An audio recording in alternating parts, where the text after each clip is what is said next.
আলু চাষে ধানুকা ব্যারিয়ার মূলত একটি আগাছানাশক হিসেবে ব্যবহৃত হয়। এতে মেট্রিবুজিন 70% WP নামক সক্রিয় উপাদান থাকে, যা আগাছা দমনে অত্যন্ত কার্যকরী।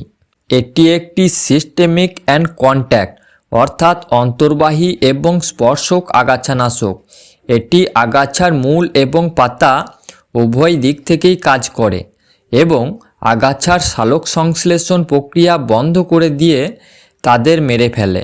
এটি আলু ক্ষেতের বথুয়া, কাঁটানোটে, বনপালং এবং বিভিন্ন ধরনের ঘাস জাতীয় আগাছা নিয়ন্ত্রণ করে। আলু চাষে এটি সাধারণত দুইভাবে ব্যবহার করা যায়।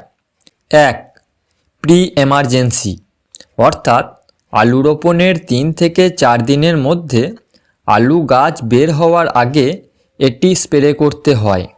2, পোস্ট এমার্জেন্সি, অর্থাৎ আলু গাছ যখন 5 থেকে 10 সেমি বা 2 থেকে 3 ইঞ্চির ছোট থাকে সেই সময় এটি স্প্রে করতে হয়, তবে গাছ বড় হয়ে গেলে ব্যবহার না করাই ভালো। সতর্কতা: আলুর চারা যদি খুব বেশি বড় হয়ে যায় তাহলে এটি ব্যবহার না করাই ভালো। আগাছা গজানোর আগে স্প্রে করার সময় মাটিতে হালকা রস বা আর্দ্রতা থাকা জরুরি।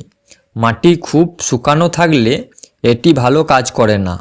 এর ডোজ হলো একর প্রতি অন্তত 200 থেকে 300 ml পরিষ্কার জলের সঙ্গে মিশিয়ে স্প্রে করতে হবে।